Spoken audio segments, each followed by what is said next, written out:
বাংলাদেশের আলেম ওলামা সুযোগ পেয়েছিল নিজের মতো দেশ গড়তে, কিন্তু বুঝলো না, তারা নিজ নিজ স্বার্থে নেমে গেল।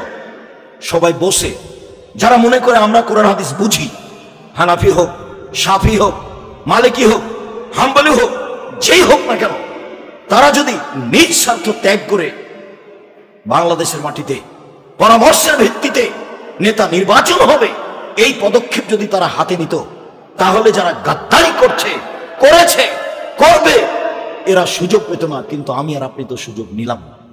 শুধু খালি ছেলেগুলো জীবন দিল, মানুষগুলো জীবন দিল, পানি লাগবে, পানি লাগবে, পানি লাগবে।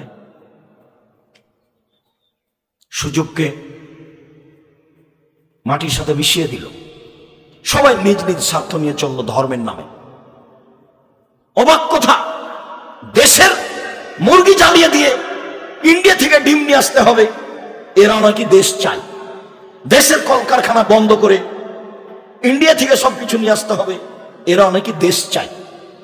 দেশের টাকা পয়সা বাহিরে দিয়ে দেশের শাসন ব্যবস্থা চালাতে হবে, এরাও নাকি দেশ চায়।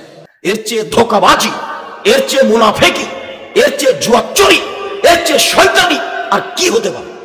জাতির সাথে মুনাফিকি করে বিদ্যা দেখাও তুমি, জাতির সাথে মুনাফিকি করে নির্বাচন দেখাও তুমি, জাতির সাথে মুনাফিকি করে নেতৃত্ব দেখাও তুমি। এটা তোমার একটা আস্ত ধোঁকাবাজি। মুখে এক, ভিতরে আর এক, মুখে এক, ভিতরে আর এক।